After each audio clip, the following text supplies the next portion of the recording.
Well, here we are doing a bunch of overheating testing, and oh look. Now, the one thing I learned today is, apologize for the wind, isn't diddly I can do about it. The fan,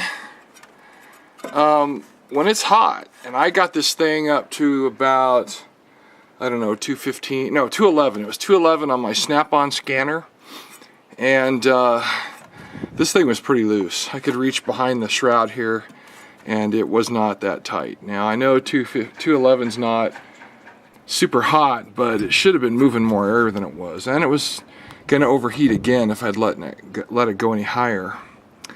So I now believe it's this thing. So to further prove it, I came home and I put plastic trash bags in front of the radiator, or in front of the grill, and I was watching the scanner and I was watching the dash gauge, and I got up to 222, and then something happened, something really bad.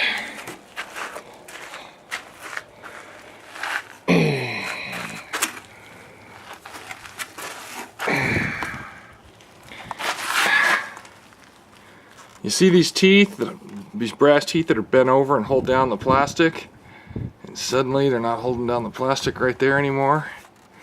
The plastic actually split. The tank split along these fingers. Now, I just checked my radiator cap, and it's a 16 pound, and it lets go somewhere around 14-15 psi.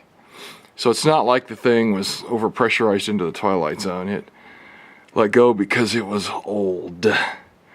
Now, to be clear about something, that's the end that I took off to rod this baby out. Remember the whole series of rodding out the radiator? That's the end I took off. This end is still factory from 1988. See that? Look at that. Just split like crazy. So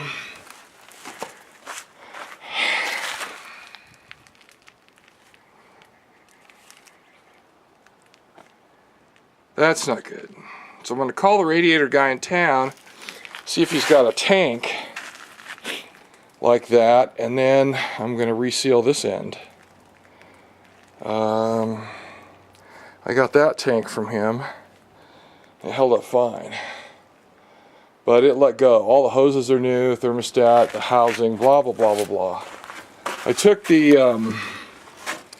other thing I did is I took the IR gun, and I was shooting temperatures on here and here and here, and you know, they were not steady, but they were fairly close to the reading on the gauge and the Snapon scanner.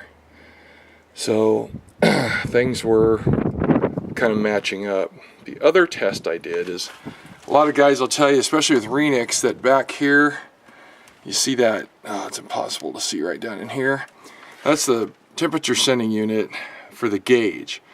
On Renix Jeeps, there's two of them. One down low on the block just above the oil pan that feeds the computer, and that one back there feeds the gauge. So when you hook up a scanner, you're reading the one off the computer. So as this thing heated up, I wanted to see if they matched, and they did, and I was pretty happy about that.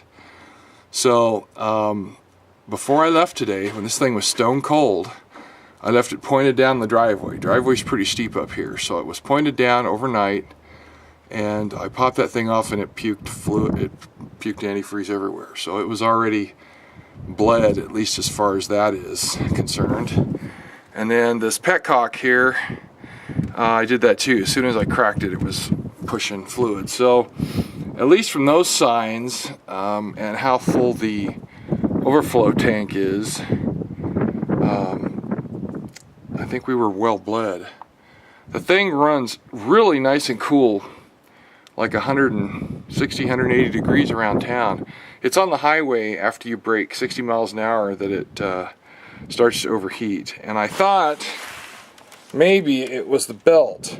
Now I put this on quite a bit tighter than this when I first put it on a couple days ago, but it's pretty good. But I'll tell you one thing, when this thing was hot, when the radiator broke and blew, I came over here and I started spinning this and I went, this is way too loose. It's a little tighter now that it's stone cold. This morning when it was overnight stone cold, yeah, it's got a little stiffness to it. It doesn't move much, but when it was hot, when the scanner read 211 degrees out on the highway, it should have, I think, been a lot stiffer. So I am going to replace it. Now I am thinking about sticking in maybe another electric fan. I don't know how people feel about that have owned these longer than me. You know, when these things are new and you use a good quality viscous fan drive, they last a long time. And that one's probably original. It may not be, but it looks very much like it.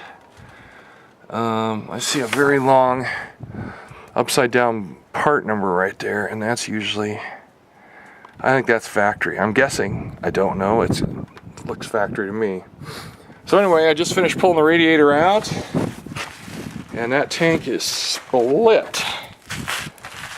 So the radiator itself is fine, which makes me very happy, because I can get a new tank on there and clamp it all back with that fancy 500 degree silicone, because that end's been working great. It hasn't liked to drop. It's been wonderful. So I can repair it, you know, I can definitely repair it. So I'll call the guy, we'll find out what the story is. This is a drag, but you know what? It's better that it happened. It actually happened right here in the driveway. See, it's all soaking wet everywhere. I was sitting in the driver's seat, and all of a sudden, boom! All into the garage. It shot the water forward. I mean, it just launched it, and then followed by a little steam. It was all water, then steam. So it was an instantaneous malfunction. So, anyway, it's got to get fixed. I kind of wanted to get going on the other beast here, because it needs a clutch. Well, everybody, including myself, is guessing it needs a clutch. It's up on ramps, so I have room to get the transmission and all that crap out from under there.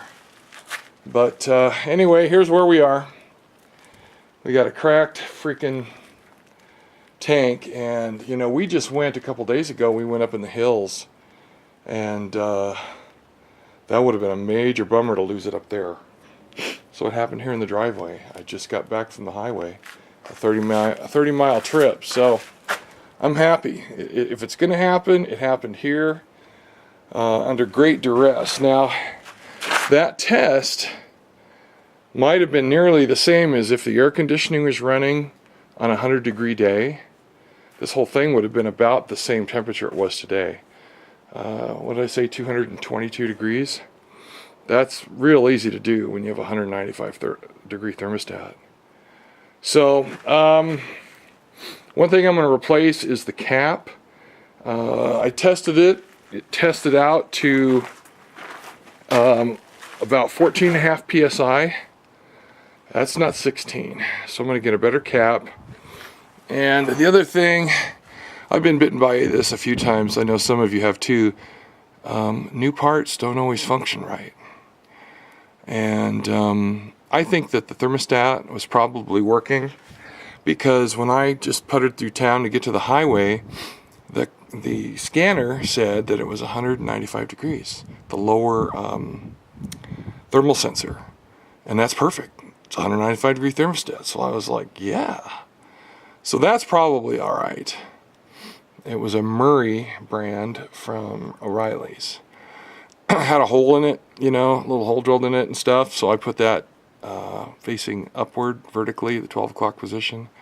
So I don't know if I'm going to tear this apart and do that, because it was working, it was doing its job. But I think our fan clutch here has seen its last rotation. So anyway, time to get this back together. I'm rambling. Everything else is working fine. This thing idles so quietly with new lifters and a valve job and everything. It's just been a joy to drive. It has so much get up and go. Whoo, Dougie. All right, well, yes, I just loosened that just a minute ago. All right, we're done for now. See you guys. Bye.